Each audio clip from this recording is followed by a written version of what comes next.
Aliens in the Mind.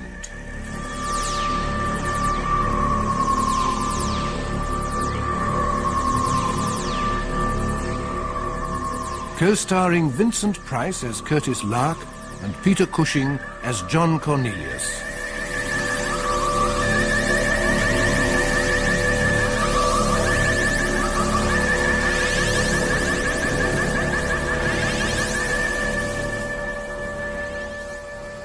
Lark and Cornelius have established the existence of another colony of mutants, this time in the heart of London.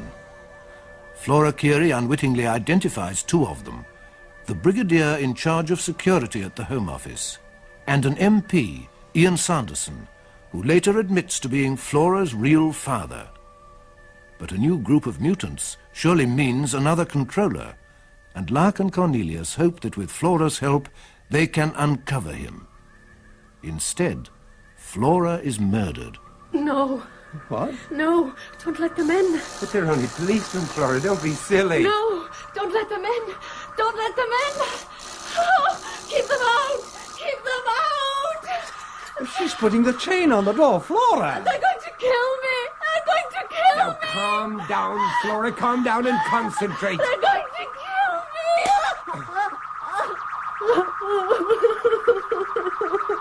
Now, listen to me, Flora.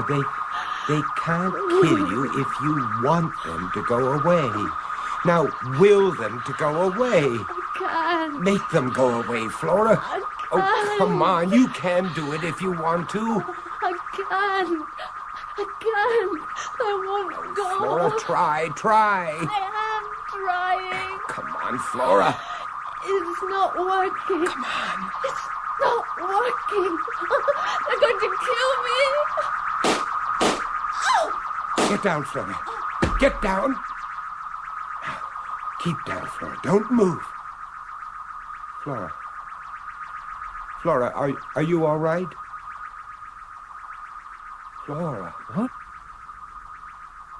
Flora's dead. I can't believe it. Such a waste. Yes, John. But now you have to believe that there is another controller. Right here. In London. Part 5. Genetic Revelations.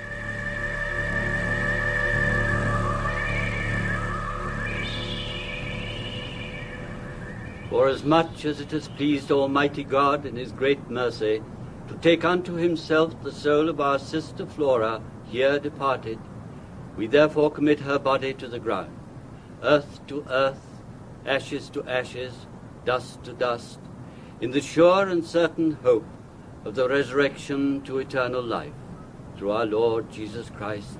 Amen. Amen. Amen.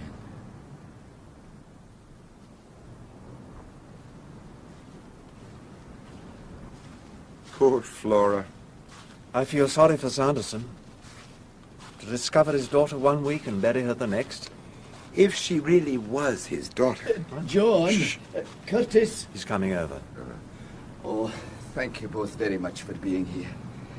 It would have been pretty lonely without you. Well, it was the least we could do. She had no other friends here in London. Not much of a send-off, was it? Just the three of us. It would have been different on Luig. Yes. She really belonged to that island. Poor Flora. She didn't even know why she died, did she? Or did she? Well, Well, damn it, I've a right to know. And you both know more than you've ever let on. Ian, why don't you come back to my place and have a drink with us? Aye, all right. I will. Refill? Aye, thank you. Curtis? No, thanks. I'm fine for the moment. So it looks as if Flora's murder was not the first. What you're saying is that her mother was murdered too? Yes. I'm afraid so. And you're convinced that the shock of that event was sufficient to unhinge the poor girl? Yes. And but for that, she would have become aware of her own power over these so-called mutants on Luig? Yes, that's right. But we know now it's not limited to Luig. Quite a number of them are established here in London. With a controller behind them. An unknown controller, what's more. It seems incredible to me. Are you sure? Really sure of your facts? Positively. Do you know the names of these mutants? Well, Ian, we're looking at one right now. You. Me? You mean I? We're sorry. Truly sorry. Ach, you're crazy. Out of your minds, both of you. Can you explain why else you would walk into a psychiatrist's consulting room and just lead Flora away? Me? Yes, you knocked him unconscious with your walking cane and you manhandled his assistant. And then you just left Flora in the street as if she were a total stranger. It's not true. It's just not possible. I'm afraid it is, Ian. That same psychiatrist was here with us in this very apartment when you did the whole thing over again. We saw you. I've no recollection of doing any of those things. Absolutely none. That's par for the course. They were actions motivated not by your own thought processes, but by Flora's. That's why you don't remember them. You see, you simply obey them blindly. But why was I the only one? Why didn't any of the other mutants respond to her signals? Well, you were probably the only one within range. We think a mile is the limit this power can carry. At least that's been our experience. I wouldn't mind another scotch now, John. May I? Oh, please, help yourself. Oh, thank you. I feel dirty somehow. It's as though my mind had been raped. It's not a nice feeling, not being able to call your mind your own. We had to tell you. Oh, aye, I realise that, but... Well, it's ruined my career, of course. Wiped out everything I'd ever hoped to achieve. Oh, no, that may not necessarily be true, Ian. You see, you are the first mutant to know that he's a mutant. I'm sorry to use that word, but... Oh, there's no other way to put it, is there? No. Go on. Well, now you know what is being done to you. You may at least be aware of the actions you have taken and be able to counter them in some way. It is possible, Ian. Aye, well, I hope you're both right. And it could be of immense value to us. You see, we don't know who your controller is. The one who ordered Flora's death? Yes. And we must uncover him. I don't think we can do that without your help. Aye.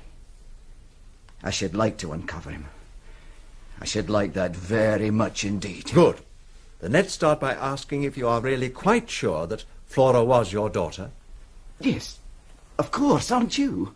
Are you positive Flora didn't put the idea into your head, quite literally? Oh, the thought never crossed my mind. Oh, it's going to take me a little while to grasp the full potential of this phenomenon, I can see. Yes, it is rather frightening, I must admit. Did Flora put the idea into my mind? That's an ingenious idea, Curtis. But no, definitely no. No, I knew Flora Keiry was my child before she was even born. It was the reason that I had to stop seeing her mother. I had to let Flora be passed off as Angus Keiry's daughter. The people on the island are pretty straight-laced even today, and any sort of scandal would have been enough for them to rescind my scholarship to the university. For who to rescind the scholarship? The Fellowship of the Church in Louis. Uh-huh.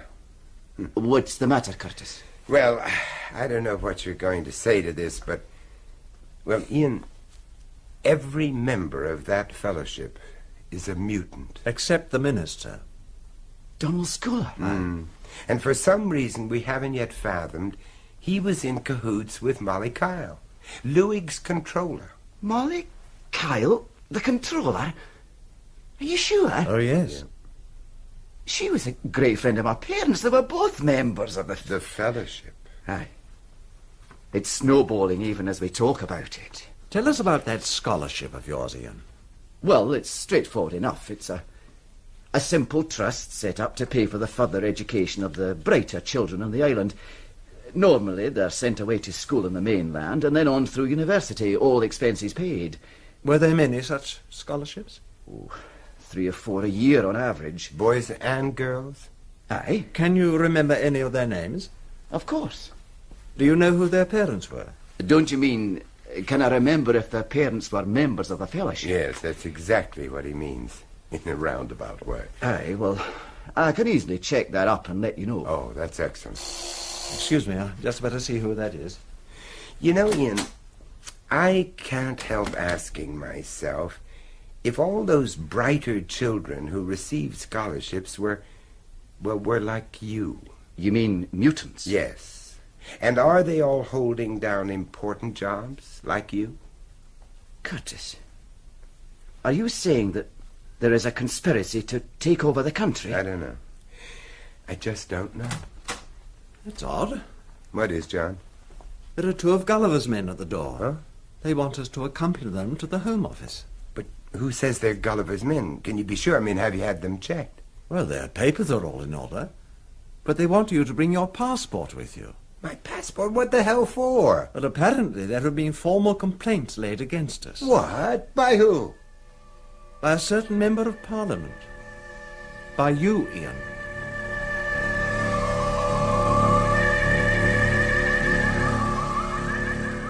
It is my duty to inform you, Professor Lark, that as a result of formal complaints laid against you, Her Majesty's government regrets that it has no alternative but to invite you to leave the country within 72 hours. What? I must ask you to surrender your passport. It will, of course, be returned to you at your point of departure when you finally leave the country. I must protest, sir. I protest in the strongest possible terms. You are in no position to protest, Mr. Cornelius. Your own activities appear to have brought you perilously close to breaking the Official Secrets Act as it is. Official Secrets Act? Not to mention your own code of medical practice. Or do you call it medical ethics these days? Ethics? What on earth are you talking about, man? In your particular case, Mr. Cornelius, I would have thought it unethical in the extreme for a brain surgeon to publicize the name of a patient in the national press, especially when that patient is a senior government official holding a politically sensitive appointment. You can't mean Ian Sanderson. I mean Brigadier Sherman, sir. Who? Oh, you remember, John, that gold-braided blimp who came blundering into Gulliver's office? Oh, him. Well, in that case, sir, I can state without fear of contradiction that Brigadier Sherman is not, repeat, not, one of my patients and never has been. That only compounds the situation as far as I can see. But I don't even know the man. Only laid eyes on him once in my life. Oh, forget it, John, forget it. They've got the drop on us. Your passport, Professor Lark, if you please. All right, there, take it. Thank you. Here's your receipt. This is preposterous. I warn you, sir. I intend to take this matter to the highest possible authority. I assure you, Mr. Cornelius, this matter has already been to the highest possible authority. We've been well and truly set up, John. We've just got to grin and bear it. I don't know whether you gentlemen were hoping to perpetrate some sort of political hoax, but I'm bound to advise you that the allegations you've made against Mr. Ian Sanderson are so vicious as to invite legal action on the most stringent terms. Were they not so outrageous, so impossible as to read like something, like... Science fiction. Precisely. Not so long ago, they were saying the same thing about getting a man to the moon. I'll get Major Manson to see you out. Yes, sir. Oh, Manson, perhaps you'll be good enough to escort these gentlemen safely out of the building. Certainly, sir. This way, gentlemen. Thank you. 72 hours, Professor, that's all. And please be so kind as to advise us of your time and place of departure. Pompous idiot. Cool it, John. You'll burst a blood vessel. Well, I ask you. This way.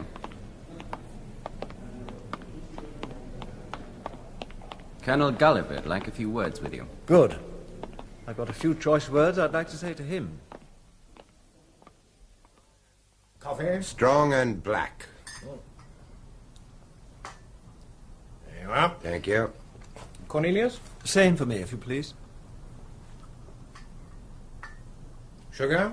Please. Yes, I'm sorry about all that. So you damn well should be. Thanks. Oh, what else can I do? Once Ian Sanderson's complaint came in, the fat was in the fire. I find it a little surprising, to say the least. This morning I felt sure he was on our side. I think he may well be. He phoned as soon as you'd been picked up. I don't know where he got my name from. From us. He almost certainly heard John say it was your men at the door. Anyway, he told me he hadn't laid a complaint against either of you.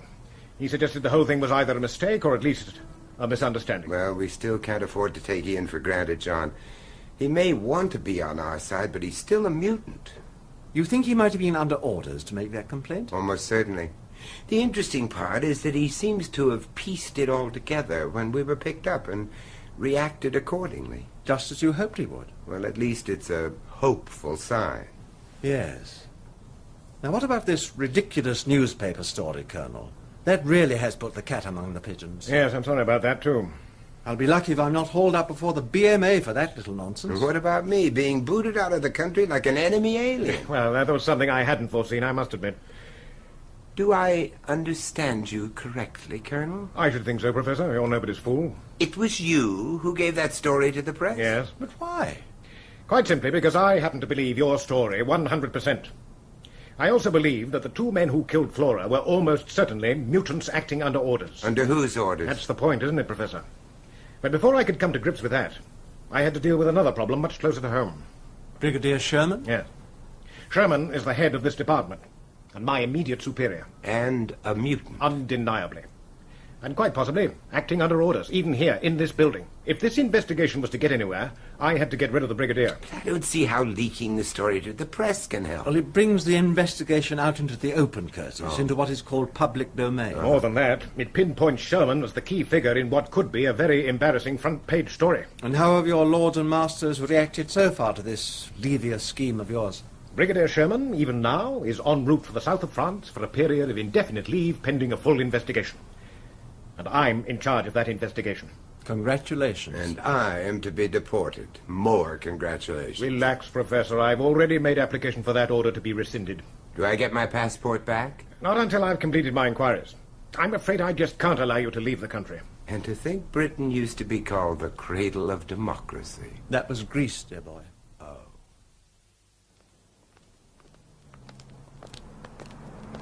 Glad to get out of that place. It was beginning to feel like Sing Sing at one stage. I've never been there, but I think I know the feeling. There's a newsstand over the road. Oh, you want to read about what they said about Sherman, huh? No, I want to make sure they've kept my name out of it. Otherwise, we'll be up to our ears in reporters for the next few days. I won't be a minute. Okay. John, look out! John! John, are you all right? Oh, it's my arm. Is it broken? No, I don't think so. Oh, that damn driver could have killed me. Oh, well, that was almost certainly his intention. Oh, you serious, dear boy? You bet I'm serious. Me in America and you in the hospital or worse? No doubt about it, John. Somebody's marked our card. With a vengeance. Oh. Come in. Morning, John. Good morning, Curtis. How's the arm? Oh, it's as well as can be expected, if I might coin a phrase. Well, maybe this'll cheer you up, huh? Oh. Yeah, look, there. 4-minute egg, I remembered. Well, coffee, orange juice, toast, and marmalade, a lot. Just like Mother used to make. Shall I feed you? Oh, no, thanks. I think I can cope here. What have you got there? Oh, this? Mm-hmm. It's from Saunderson. He must have pushed it through the letterbox first thing this morning. It's a list of all those he can remember as having been educated by the Trust. It's an interesting little collection of names. Plus details of parentage, of course. All very comprehensive. Here, see for yourself. Colonel Gulliver should read this. He may be able to track these people down. Yes, and find out what they're doing now. I was checking Hugh's observations against these facts that Saunderson has given us. And what did you find? Nothing. It's as though I had a key in my hand and couldn't find a lock to fit it. I wonder if I've got the answer. What's that? I couldn't sleep much last night. This wretched arm kept me awake. And the strange thing was, I couldn't get Flora's mother out of my mind. Flora's mother? But why, huh? Well, according to Flora, her mother was murdered by Mollychile because she had begotten Flora in sin, as she put it. Yeah, with the young Ian Sanderson. Yes. Well, now, why would Molly Kyle suddenly punish a mutant for something they'd done 13 or 14 years before? Perhaps she'd only just found out. But how? And who could have told her? Only Ian Sanderson and Flora's mother knew the secret. He had left the island, and she would never have risked breaking up her marriage. Not after 13 years, certainly. Then the answer must have been Flora herself. Exactly. And when Flora suddenly started developing into a controller... It must have given our Molly one hell of a shock. To put it mildly. And what's more, Molly would have known instantly how it had happened. Yeah. What do you know about Flora's assumed father, Angus Keiry? Well, he wasn't a mutant, but his father was. Ah. Oh, where does Sanderson say that? He doesn't. Huh? I marked all the passages in Hugh's notebook that refer to Flora. Here, look, see? Good. Then what about Flora's mother? Well, just a minute. Let's see. No, both her parents were mutants. And so were Sanderson's. He told us that himself. All right, so we have a working hypothesis. A controller is born out of the union of two mutants, and the parents of both of them must be mutants too. Oh, we may have to go back even further than that, John. We can't be sure. I know, but it's enough to be getting on with, surely. Okay. There are half a dozen names on this list who have two mutant parents. And a lot of their grandparents will be dead by now, so we can't check them out. Exactly. So any one of these could be a controller. John, supposing none of them were controllers. Oh, come on, Curtis. There must be two whole generations here. There has to be at least one controller. If not, where else do we find him? That's the big question, John. And the answer gives me a feeling like hairy-legged spiders crawling over my scalp. As in this country, we call that dandruff. Uh-oh. You know, for a so-called upright Englishman, you spend an awful lot of your time burbling on your backside. Well, I have a poorly arm, and I had to enjoy this delicious breakfast which you prepared for me with such loving care. Well, you finished it now, so Yes. You've absolutely no excuse for staying in bed any longer. Come on now, get up. All right. And let's go over to Sanderson's place. It's important, John. Come on. Can I offer you something? Tea? Coffee? Not for me, thank you. I've had breakfast in bed. Well, what is it that brings you here in such a hurry? We want some information from you. About this educational trust. Oh, aye. Yeah, where was it administered? On Luig, of course, Curtis, by the fellowship. No. That's where the beneficiaries are, where the scholarships are awarded. We want to know where the money is. It can't just be suspended in space. I mean, someone has to be responsible for it, for its investment, for collecting and distributing the interest. If we could find out who does that... We'll be getting much closer to the truth. Aye, well, it's administered here in London by a small merchant bank. I should know because I'm a member of its board of directors. You are? Well, what are we waiting for? Well, if it'll help, I'll make an appointment for you to meet the bank's chairman. Well, fine. Well, on our way, we might as well drop in at the Home Office and leave that list of names with Colonel Gulliver. Oh, by the by, Yeah? if you'd care to come and look out of the window. Look, down there.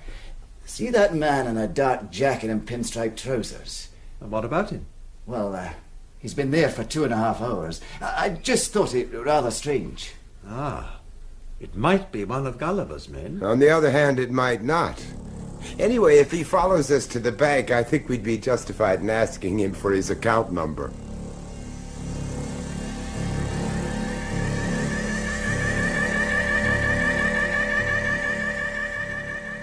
If you wouldn't mind waiting in here for a few moments, gentlemen.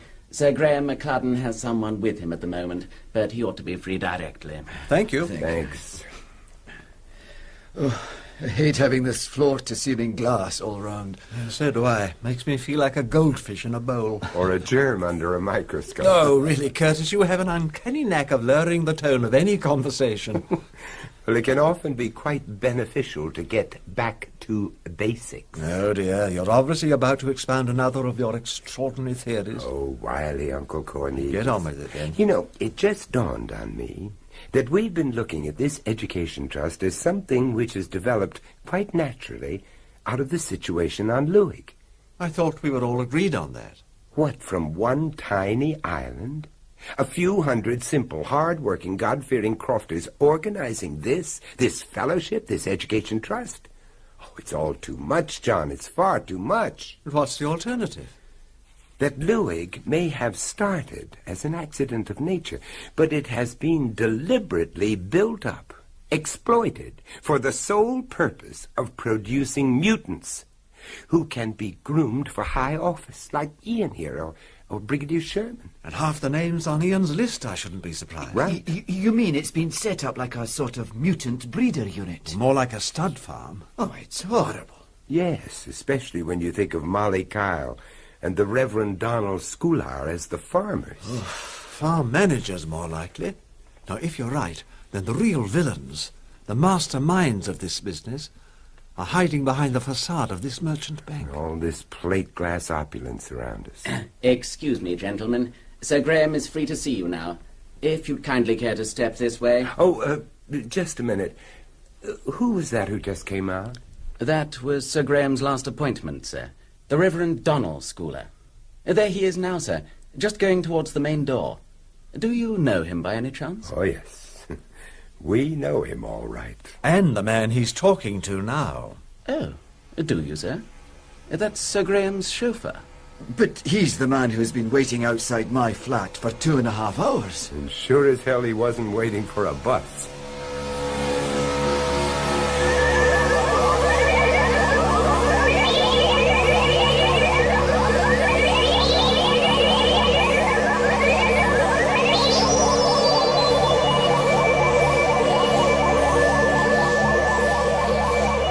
That was part 5 of Aliens in the Mind, co-starring Vincent Price as Curtis Lark and Peter Cushing as John Cornelius, with Fraser Kerr as Ian Sanderson, William Edel, Gulliver, James Thomason, Home Office official, and Andrew Sear as Manson.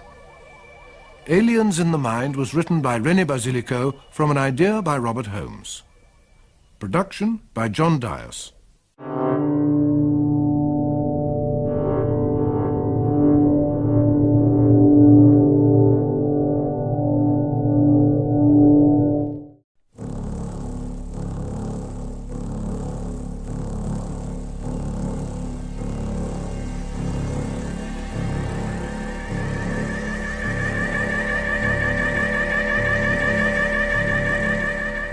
Aliens in the Mind.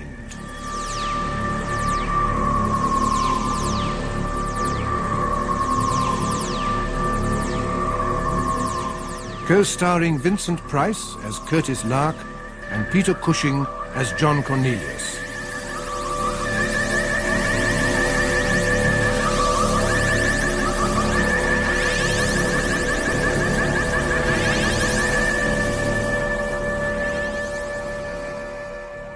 When Flora Keiry is murdered, Lark and Cornelius decide to tell her father, the MP Ian Sanderson, that he is himself a mutant, able to be manipulated by the unidentified controller, the same person who ordered his daughter's death. Shocked and horrified, Sanderson agrees to help them trace the organization back to its source. Their search finally leads them to an educational trust with headquarters at a merchant bank in the city. We've been looking at this education trust as something which has developed quite naturally out of the situation on Luig. I thought we were all agreed on that. What, from one tiny island? A few hundred simple, hard-working, God-fearing crofters organizing this fellowship, this education trust? But what's the alternative? That Luig may have started as an accident of nature, but it has been deliberately built up, exploited, for the sole purpose of producing mutants who can be groomed for high office, like Ian here, or Brigadier Sherman. And half the names on Ian's list, I shouldn't be surprised. Right. You mean it's been set up like a sort of mutant breeder unit? More like a stud farm. Oh, it's horrible. Yes, especially when you think of Molly Kyle and the Reverend Donal Scoular as the farmers. Farm managers, more likely. Now, if you're right, then the real villains, the masterminds of this business, are hiding behind the facade of this merchant bank. All this plate glass opulence around us. Excuse me, gentlemen. Sir Graham is free to see you now. Just a minute. Who was that who just came out? That was Sir Graham's last appointment, sir. The Reverend Donal, Scoular. There he is now, sir, just going towards the main door. Do you know him by any chance? Oh, yes. We know him all right. And the man he's talking to now. Oh, do you, sir? That's Sir Graham's chauffeur. But he's the man who's been waiting outside my flat for 2.5 hours. And sure as hell he wasn't waiting for a bus. Part 6. Final Tribulations. Come in, if you please, gentlemen. Sir Graham will see you now. Thank you. Ah, come in, Ian. It's nice to see you again. Thank you, You seem to Graham. have been away for ages. Aye. Graham, may I introduce John Cornelius, the eminent brain surgeon, Mr. Cornelius. It's good of you to see us, Sir Graham. and Professor Curtis Lark. Professor. Hello, sir. Nice office you have here, Sir Graham. Must be a good working environment. Perfect. But then luxury always is. Yes. Won't you sit down, gentlemen? Thank you. Thank you. Now, what brings two such unlikely visitors through the hallowed portals of a merchant bank? Money. What else, Sir Graham? Well, at least you've come to the right man. We sincerely hope so. Well, tell me all about it. What's your problem? We've just returned from the Isle of Louis. Do you know the Isle of Louis, Sir Graham? Well, of course I do. I was born there. What a coincidence. What? Oh, you mean because of Ian? Not really. Were you also educated on the island, Sir Graham? To start with, of course, but then my family emigrated to Canada. Oh, but that was years and years ago.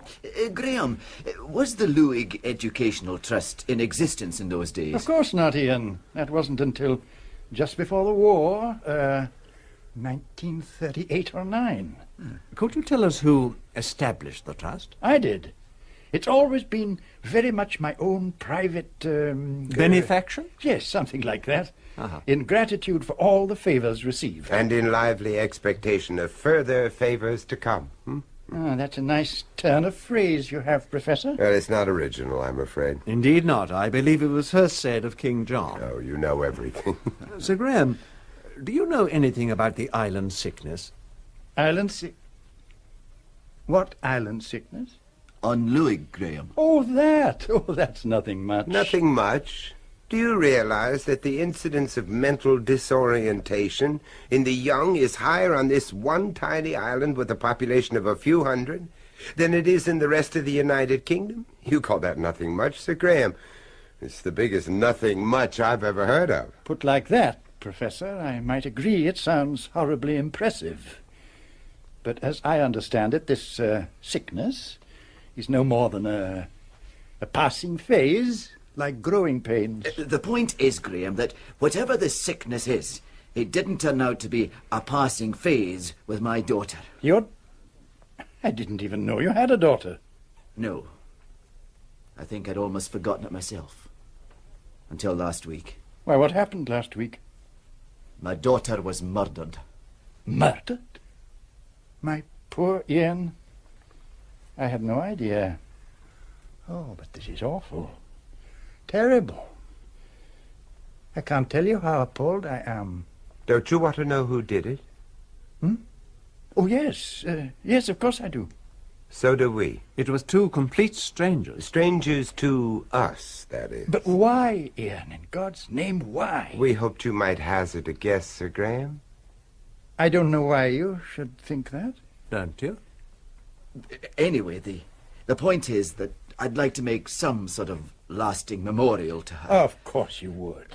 What I had in mind was some sort of grant to allow proper research into the causes of this island sickness. On Louis? Where else? It sounds a marvellous idea. We thought you'd like it. And I was wondering if you'd be prepared to let the Trust sponsor it. The Trust? Now, why not, Sir Graham? Isn't the aim of the Trust to improve conditions for the islanders? Well, yes. In a way, I suppose. Well, believe me, this would improve their lot. A lot.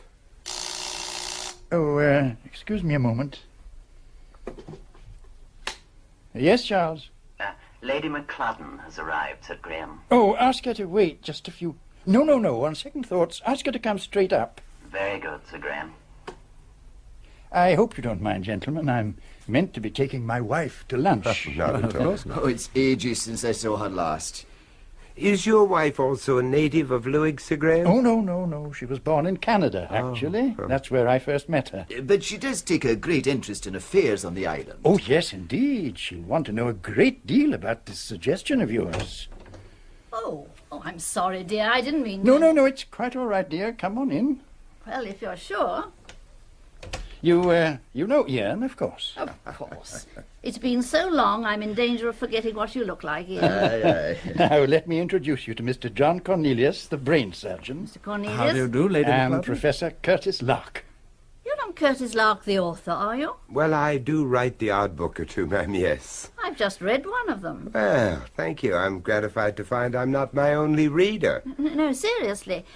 I find your predictions of the future use of telepathy and telekinesis quite fascinating. Yes, it is a fascinating subject. And not a little frightening.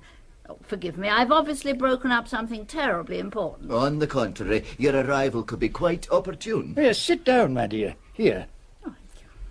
We hope you might be able to persuade Sir Graham to support our scheme. It's a modest medical research grant. Well, that seems a worthy enough cause. What do you intend to research? Mental illness, Lady McClellan. On a tiny Scottish island called Lewig. Lewig? But there's no mental illness on Lewig. Oh, but there is, I assure you. The so-called island sickness is almost approaching an epidemic. They want the trust to sponsor the idea. If they're serious, why not? It sounds a marvellous idea. That's what your husband said. Exactly what your husband said. Word for word.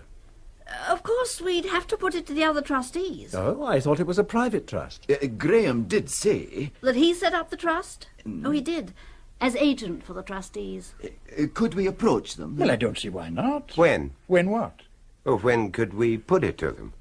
Tonight, if you like. Well, Graham and I are both trustees, and the chief executor is dining with us. 3 gives a quorum. Well, then you'd better come to dinner. You can put your proposition en masse. What, all 3 of us? Why not? The more the merrier. Well... What a splendid idea. We'd love to come, wouldn't we? Yes, I guess we would at that. I'll make it 8 for 8:30 then. We'll send a car for you. Then you won't have to worry about driving home. That is most awfully kind of you.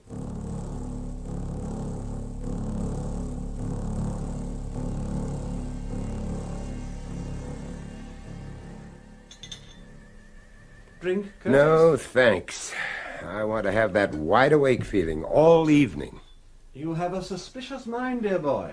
I don't expect it'll be anything but a perfectly ordinary dinner party. Yes, except that we could find ourselves playing footsie with a controller. You think it's McClellan, don't you? Well, I don't know. But it's not a bad position for a controller to be in, now is it? I mean, head of a merchant bank, finger in every pie, pulling every string. Sounds awfully messy. It sounds terribly legitimate. What better front could a controller have? You're right about that. Every snippet of information in the right hands could be worth $1 million. Don't you have pounds over here anymore? Oh, yes. But they're not the same as those we used to know and love. How does my bow tie look? Terrible and tired. Why did you buy a clip-on like mine? Oh, that's most uncivilized. Besides, I'd be terrified of it falling into the soup. Well, it might improve the taste. Now, who on earth's that? Want me to get it? No, I'll go. All right, I'm coming.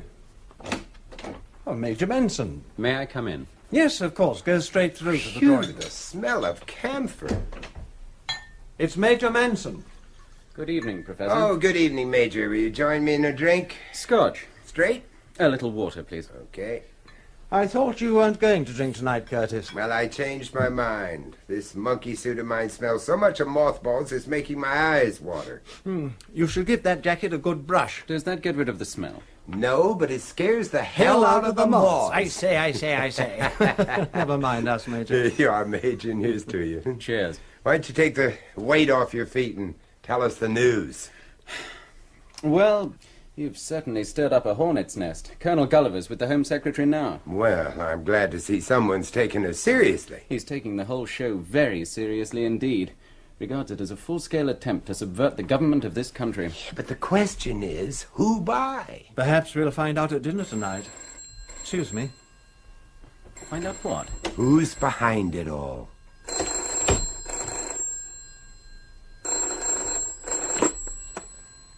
John Cornelius here? Oh, it's Ian Sanderson here. Oh, hello. Hi. I've just seen Sir Graham's car pull up outside your door. But I think the chauffeur's coming to you first, so I'll be down in a couple of minutes. Oh, well, thank you. See you in a few moments, then. Aye, fine. Bye. Bye. That's odd. It's very odd. Something come up, John? No. Well, at least... What? Oh, that was Sanderson. He rang to say McLadden's chauffeur is on his way up for us. Simple courtesy, surely. Well, I don't know. He warned us once before, didn't he, Curtis? Yes, you're right. When Flora got killed. You think he's trying to warn you again? It's possible.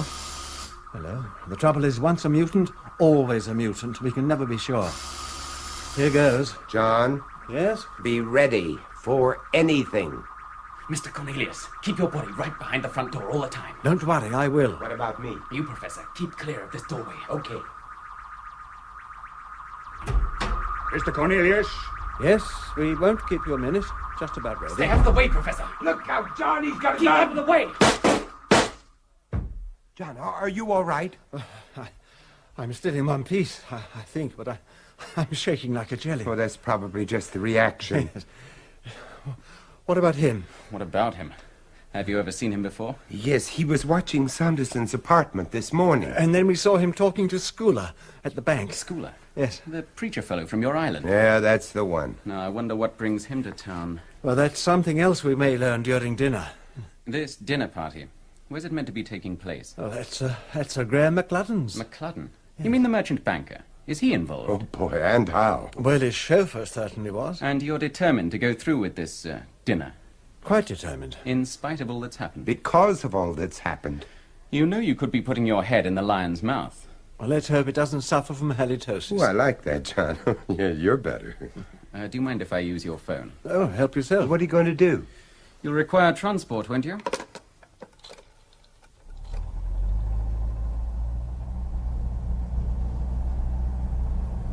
But where's Sir Graham's chauffeur? Oh, what's happened to him? Why don't you tell us? We were actually ready when you phoned. And then we stood around waiting for nearly half an hour. That's strange. Very. Especially as the car was still parked in the street. I presume it was Sir Graham's car. Oh, I am sure of that. Well, I can't think of any place the chauffeur'd go without his car. Perhaps he couldn't take it with him. Oh, the McLuddens won't think it very funny either. Aye, we're already half an hour late as it is.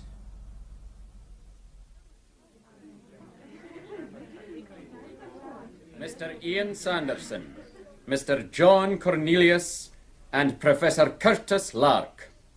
Oh, I thought you were never coming. We very nearly weren't. Well, what happened? Did the car not arrive in time? Oh, no, the car arrived. But the chauffeur didn't. Oh, well, perhaps he ran out of petrol. Now, why couldn't we have thought of that?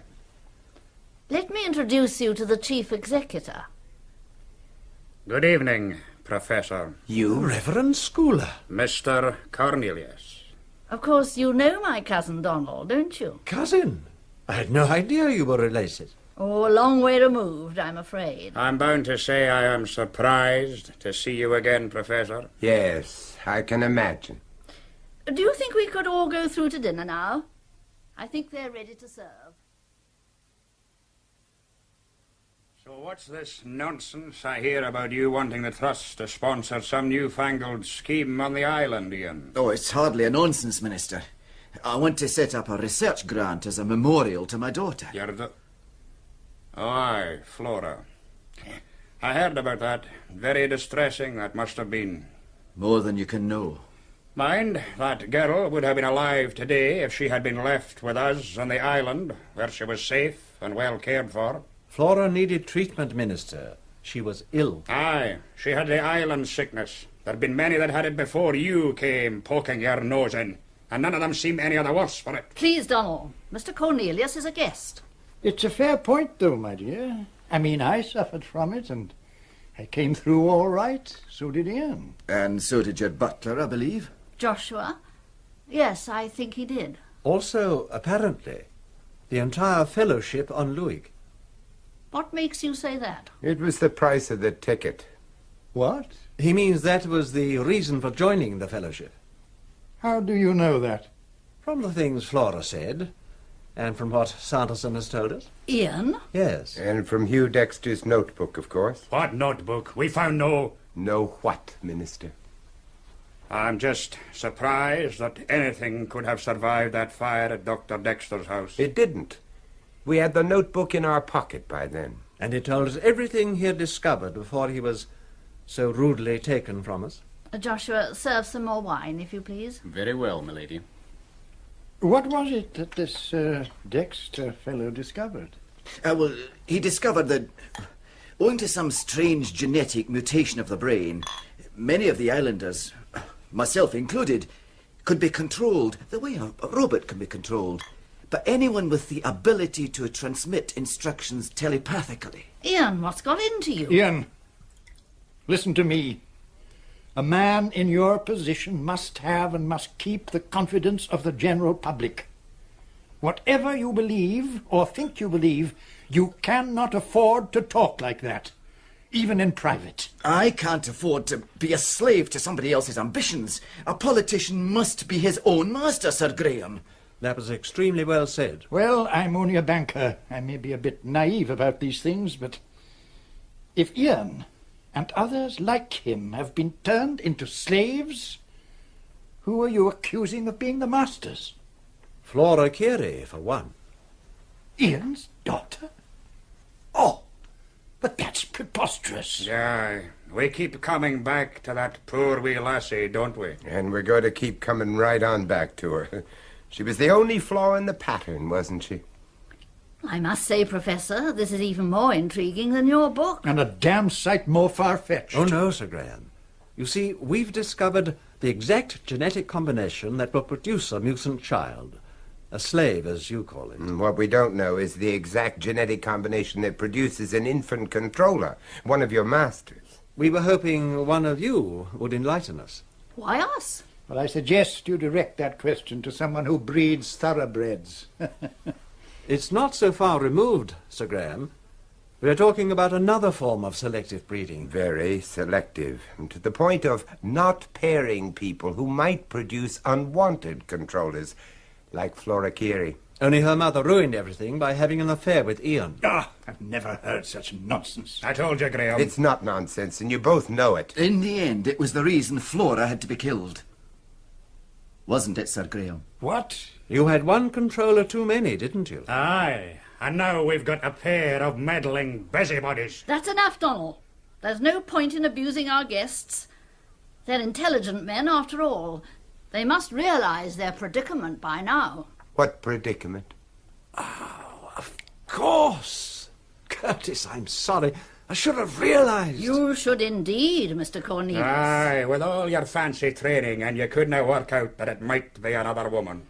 If there's still any doubt in your minds, just watch.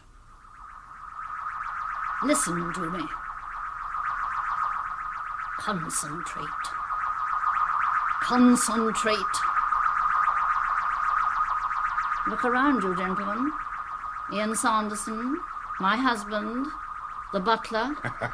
Aye, and a whole house full of servants besides. Look at them carefully. Don't you notice something strange? Their blank looks. Not one of them has a thought in his head except to carry out my instructions. Lady McLudden? Who'd have thought it? Well, you should have done, especially after Flora and my sister. Your sister? Molly Kyle. Molly Kyle was your sister? What were you trying to do, Minister? Keep it in the family? Aye, something like that, Professor. Huh. And you were just riding on her coattails. Power by proxy. It figures. Pity you didn't figure it earlier, then. That was your big mistake, Professor. What do you intend to do with us, Lady McLudden? Well, I have only to will that you should be taken out and killed. And you will be. With a chorus of zombies chanting, "Kill him, kill him." No, they don't have to chant. You can have it in complete silence, if you like. Could we have them praying for our eternal souls just to keep the minister happy? The time for the wisecracks is well past, Professor. Outside now. And please, let's not have any unpleasantness. It would be such a pity to ruin such a delightful and informative evening. Oh, yes, of course, and blood stains are so rough on the carpets. Precisely, Professor. I knew you'd understand. Perhaps you would precede us into the garden, please?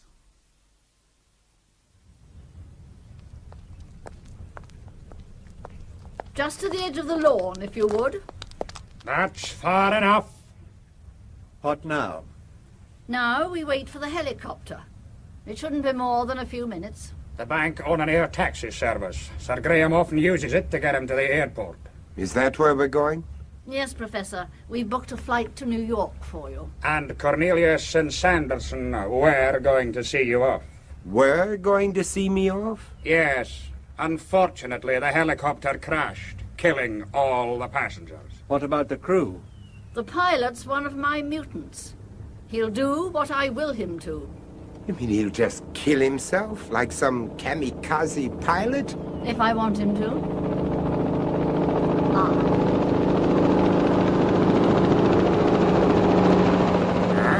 Right on time. It's no good looking round, Professor. There's no way out.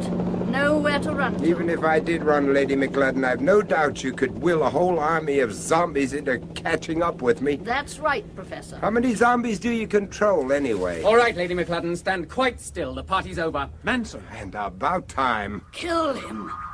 Kill him. Careful, Manson. Be careful. She's the controller. Call them off, Lady McLudden. Kill him. Kill Kill him. him. Call them off. Kill him. Kill him. Kill him. Kill him. Kill him. Where am I? What's been happening? Mr. Cornelius, Professor, you all right? Fine, Manson, fine. You left it rather late. Yes, I'm sorry about that. My wife. My wife. What's happened to her? Caroline is dead, Graham. They have killed her. What? Oh, no. Caroline, my dear. Damn you, Lark. Damn your interfering eyes. Look out, Scoular! I half expected he would have a gun. Rather hoped he would, actually. What about Lady McLudden? She was unarmed. But why should she bother with the gun when she had a whole army of instant zombies at her command? That's what I was thinking. Well, I suppose that's the end of this business. Is it?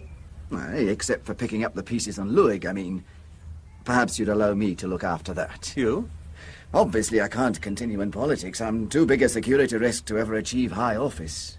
And that's what it's really all about, isn't Can't you stay on the back bench? Oh, no, I don't think so. I'd keep remembering my ambitions. It'd hurt too much. No, I'd rather do something useful back home in Luig for a while. Until I can think it over. What about Sir Graham? Poor man, I don't think he understands what's going on. Not surprised. It'll take quite a lot of explaining, believe me. Yes, Ian. And you might be the best person to do it. Aye, I'll try. No, what about you, John? What will you do? Return to surgery before I lose my touch. And you, Curtis? Oh, I shouldn't be surprised if I've got quite a lot of traveling to do. What, back to Borneo? All over the place. I don't believe we've seen the end of this business. Oh, surely, Curtis. No, seriously.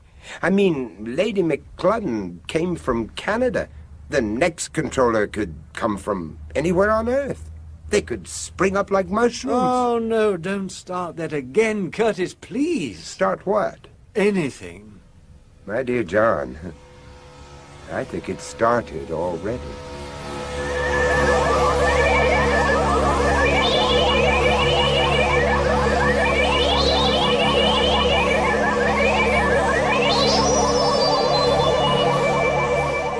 That was the final episode of Aliens in the Mind, co-starring Vincent Price as Curtis Lark and Peter Cushing as John Cornelius, with Richard Hurndall as Sir Graham McLudden, Joan Benham, Lady McLudden, Fraser Kerr, Ian Sanderson, Henry Stamper, Donal Scoular, and Andrew Sear as Manson.